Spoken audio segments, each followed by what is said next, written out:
Hello, this is Rabbi Michael Weiner with Rabbi's Reflections for Friday, January 9th, 2026, an early Shabbat Shalom. Psalm 44, verses 1 through 5, Part 1. For the music director, a psalm of the sons of Korach, a contemplative song. We have heard with our ears, O God, our fathers have told us, of a work you did in their days, in days of old. With your hand you displaced the nations, but you planted them. You afflicted peoples, and you drove them out. For it was not by their own sword that they took possession of the land, nor did their own arm save them. But it was your right hand, your arm, and the light of your face, for you favored them. You are my king, O God. Command victories for Jacob. Rabbi Trail. There's a difference between the Jewish numbering of the verses and the way the verses are numbered in most Christian Bibles. This causes the numbering of the verses to be off by one throughout the entire psalm.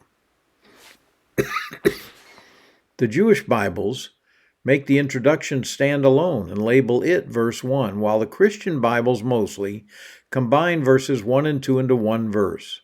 This causes all the rest of the verses to be off by one through the end of the psalm. Therefore, Psalm 44 has 27 verses in the Jewish Bible, but only 26 in the Christian Bible. However, every word of the translation is the same, and the Rabbi Trail. First, the phrase, our ears heard, starts a quick trip back in time, as we recall the stories our forefathers told us about the work you worked.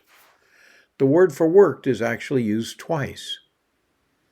These stories are the wonder-working power of God, which happened days ago, days long ago.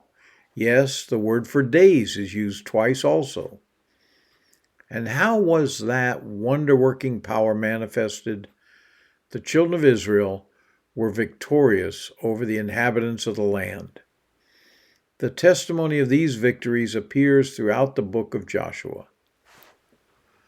Joshua 1, verse 3. Every place on which the sole of your foot treads, I am giving you as I spoke to Moses. Skip down to verse 5. No one will be able to stand before you all the days of your life. Just as I was with Moses, so I will be with you. I will not fail you or forsake you. This leads us to a prayer addressed to God. Command victories for Jacob. And what is the Hebrew word translated as victories? You know it well. It is Yeshua. In the plural, Yeshuot, victories. The victory long ago was for land, but in modern times, our victory is spiritual over sin and death. 1 Corinthians 15:57, but thanks be to God, who keeps giving us the victory through our Lord Yeshua the Messiah. That's right. The ultimate victory is salvation. Rejoice.